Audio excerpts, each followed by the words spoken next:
Hello, good morning student. मैं आपको आज एटॉमिक स्ट्रक्चर का प्लैंक्स क्वांटम थ्योरी पढ़ाने जा रहा हूं और ये बहुत ही इंपॉर्टेंट थ्योरी है जिसका नाम है Planck's quantum theory. Sir, Planck's quantum theory होता क्या है? सर, हमारा लाइट चलता है तो किस फॉर्म में चलता है? वेव के फॉर्म में। तो उससे एनर्जी क्या होता है? सर, इमिट भी हो सकता है, कहीं कहीं पे एब्जॉर्ब भी होता है। तो वह जो एनर्जी एब्जॉर्ब और जो इमिट होता है वह हर एक समय स्मॉल पैकेट के रूप में। कौन से पैकेट के रूप में बाबू? स्मॉल पैकेट के रूप में हमारा क्या होता है? इमिट करता है या एब्जॉर्ब करता है। उसको हम बोलते हैं क्वांटम। क्या बोलते हैं बाबू? क्वांटम। अब वो जो quantum for light is called photon, वो से हम क्या बोलते हैं बाबू? फोटोन। कहने का मतलब है कि Planck's quantum theory, radiation energy is emitted और एब्जॉर्ब। कोई एनर्जी है वह इमिटेड या एब्जॉर्ब कर रहा है। कौन फेज में कर रहा है? डिसकंटिन्यूअस फेज में। कोई ये नहीं कि हम जैसे हम चलते हैं तो क्या कंटिन्यूअस फेज में चलते हैं? नहीं, डिसकंटिन्यूअस फेज में चलते हैं। तो discontinuous phase in the form of a small packet, वह जो हर एक समय अगला पैकेट गया तो छोटा था, हो सकता है बड़ा हो सकता है, वह हो सकता है बहुत कम हो सकता है। तो डिसकंटिन्यूअस फेज मतलब इसका कोई फिक्स नहीं है।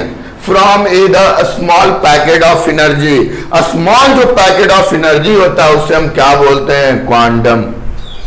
Quantum of light is called photon. वह एक प्रकार का लाइट होता है जिसे हम क्या बोलते हैं? फोटोन।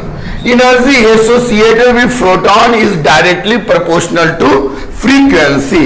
मतलब कहने का मतलब है एनर्जी जो हमारा होता है डायरेक्टली प्रोपोर्शनल टू किसका होता है बाबू? फ्रीक्वेंसी का। डायरेक्टली प्रोपोर्शनल हटाते हैं, कांस्टेंट लगाते हैं तो एनर्जी इक्वल टू क्या होता है? H into frequency. एच क्या है? एच को हम बोल रहे हैं प्लैंक्स कांस्टेंट। क्या बोलते हैं बाबू? Planck's constant. एच को डायरेक्टली प्रोपोर्शनल हटाते हैं, कांस्टेंट लगाते हैं। तो यहां पे कौन सा कांस्टेंट है? वह एच है, जिसका वैल्यू जो हमारा होता है वह होता है H equal to 6.625 into 10 to power -34। याद रखिएगा, 6.625 इंटू 10 टू पावर -34, ठीक ना? Joule second. क्या बाबू? Joule second. अब सर एक चीज आप देखिए, ये जूल को अर्ग में भी बदल सकते हैं। बहुत मेनली इंपॉर्टेंट, आप इसको याद रखिएगा। 6.625 into 10 to power -34 joule per second. Joule second. अब देखिए सर, यह फ्रीक्वेंसी है। क्या है सर? फ्रीक्वेंसी है। अब फ्रीक्वेंसी का फॉर्मूला आपको पता है सर? वह फ्रीक्वेंसी का फॉर्मूला होता है सी बाई लैम्डा। क्या होता है बाबू? सी बाई लैम्डा। तो मतलब लिख सकते हैं energy equal to H C upon H C by lambda, क्योंकि फ्रीक्वेंसी इक्वल टू हम पुट करते हैं सी बाई लैम्डा। तो एच हमारा प्लैंक्स कांस्टेंट, सी हमारा क्या हम मानेंगे यहाँ पे? Velocity of light. क्या मानेंगे बाबू? Velocity of light. और लैम्डा हमारा क्या होगा? वेवलेंथ। तो फ्रीक्वेंसी दे दे तब भी हम एच इंटू फ्रीक्वेंसी, लैम्डा दे दे तो एच सी बाई लैम्डा के अनुसार से हम एनर्जी निकाल सकते हैं। मतलब उस लाइट में जो है एनर्जी का वेवलेंथ दे दे तो एच सी अपॉन लैम्डा, अब फ्रीक्वेंसी दे दे तो equal to H into frequency. अब जो हमारा नंबर ऑफ प्रोटॉन है, जैसे मान लो ये एक प्रोटॉन के लिए एनर्जी वैलिड है कि उसमें एक प्रोटॉन निकला। कितना प्रोटॉन बाबू? एक प्रोटॉन निकला। सर, वह जो एनर्जी इमिटेड कर रहा है उससे कितना नंबर ऑफ प्रोटॉन निकल सकता है? तो उसका फॉर्मूला होता है एनर्जी इक्वल टू एक के लिए एच सी अपॉन लैम्डा, तो N equal to H C upon lambda. और एन हमारा क्या है? Number of proton. Number of क्या है, फोटोन। अभी मान लो यहां पे एक है तो एसी अपॉन लैम्डा, अभी दो तो क्या हो गया, टू, या क्या हो सकता है, थ्री। एन इक्वल टू क्या हो सकता है, 1 2 3 4 so on. n does not equal to 1/2 3/2 4/2. Okay, fraction में नहीं होगा, 1 2 3 10 1 लाख 10 लाख 20 लाख 50 लाख जितना भी फोटॉन निकलना होगा निकल सकता है।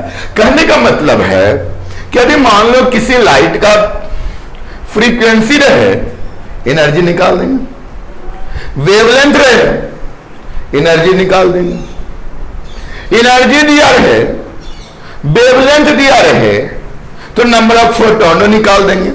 ये भी लिख सकते हैं इक्वल टू NY/H फ्रीक्वेंसी।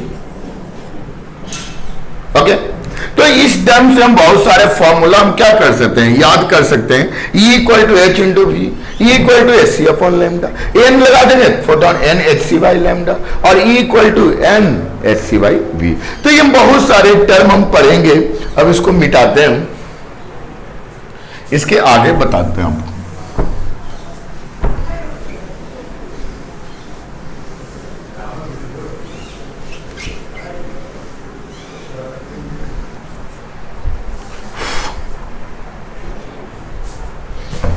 देखो, इस पे आप क्वेश्चन भी बना सकते हो, ये नहीं कि इस पे नहीं बना सकते, इस पे बहुत सारे क्वेश्चन भी आपसे बन सकते हैं, बशर्ते आप इस पर ध्यान देंगे तो। इसका क्वेश्चन भी बहुत कोई हार्ड नहीं होता है। जैसे calculate the energy of H photon, calculate the energy of each photon, calculate the energy of each photon। हर एक एनर्जी के फोटोन को हमें क्या करना है, निकालना है। क्या करना है, निकालना है। जब हमारा कह रहा है फोटोन को निकालना है, एनर्जी के फोटोन को क्या करना है, निकालना है, तो सर हम इसके फोटोन को कैसे निकालेंगे। तो कहता है ए में corresponding light frequency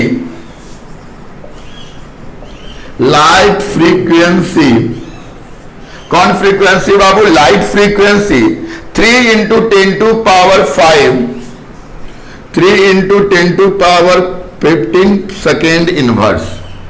तो कह रहा है कि ये जो लाइट का फ्रीक्वेंसी है इतना है, मतलब फ्रीक्वेंसी दिया रहेगा तो 3 into 10 to power 15 second inverse. और हम जानते हैं सर प्लैंक्स कांस्टेंट क्या होता है, 6.625 into 10 to power -34 joule second. क्या होता है, जूल सेकेंड। सर हम जानते हैं एनर्जी इक्वल टू क्या होता है, H इंटू वी। तो energy equal to H sir 6.625 10 to power -30 joule second into 3 into 10 to power 15 second inverse. Second से सेकेंड कट गया, इनवर्स में बट्टा में है। अब बताओ इसको मल्टीप्लाई करोगे एनर्जी 3 से तो 15 बाकी 1, 6 1 7, 18 बाकी 1, 18 1 19, और देखो बेस सेम है तो 34 में से 15 घट जाएगा तो क्या बचेगा बताओ, 10 टू पावर -19 जूल। तो ये हमारा क्या हो गया, इस फ्रीक्वेंसी से यदि लाइट जा रहा है तो उसका एनर्जी क्या हो गया, 19.875 इंटू 10 टू पावर -19 जूल। क्या हो गया बाबू, 10 टू पावर -19 जूल। ओके, कोई दिक्कत।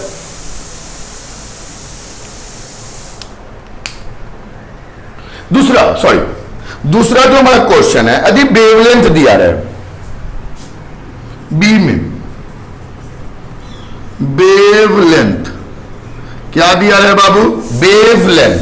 कि सर यदि वेवलेंथ हमारा दिया रहे तो सर हम कैसे निकालते हैं।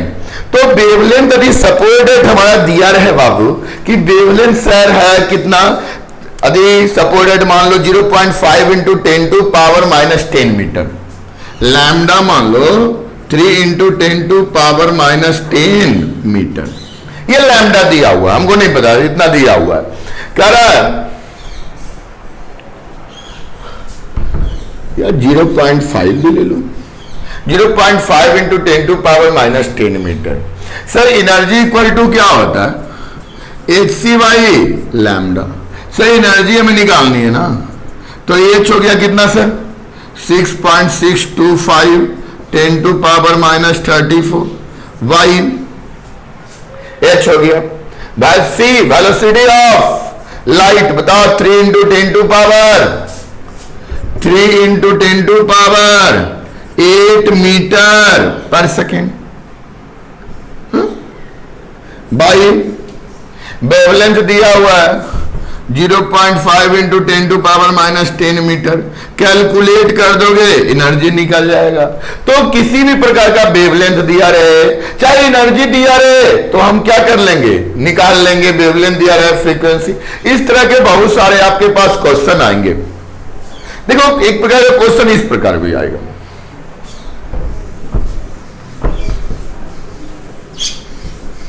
देखो दो एनर्जी लेवल है, उसका इंटीग्रेटेड फॉर्म भी हम आपको बता रहे हैं। कौन से फॉर्म बाबू, इंटीग्रेटेड फॉर्म। जैसे मान लो E3 है एनर्जी लेवल, E2 है, E1 है, इसका वेवलेंथ यहां से यहां एनर्जी जो है λ1 है, यहां से यहां λ2 है, और यहां से यहां λ3 है। ओके, तो एनर्जी जो हमारा है, तो एनर्जी इक्वल टू E1 जब हम बोलेंगे तो hc/λ1, E2 बोलेंगे तो hc/λ2, और E3 की जब हम बात करेंगे तो hc/λ3। सर ये दोनों का एडिशन है, तो हम लिख सकते हैं hc/λ3 equal to hc/λ2 plus hc/λ1। Sir hc common ले लीजिए ना, 1/λ3 equal to 1/λ1 2 plus 1/λ1। Sir hc इसका भी बाहर हो गया, कट गया सर, आ गया लैम्डा के फॉर्म में λ3 इक्वल टू λ1 प्लस 1/λ2। तो ये रिलेशन भी हम लैम्डा के रूप में भी निकाल सकते हैं। यदि लैम्डा 2-3 का दिया हुआ उसके बीच में इंटीग्रेटेड फॉर्म में निकालने के है, तो हम लैम्डा 2 दिया रहे तो तीसरा भी हम निकाल सकते हैं। Okay, thank you.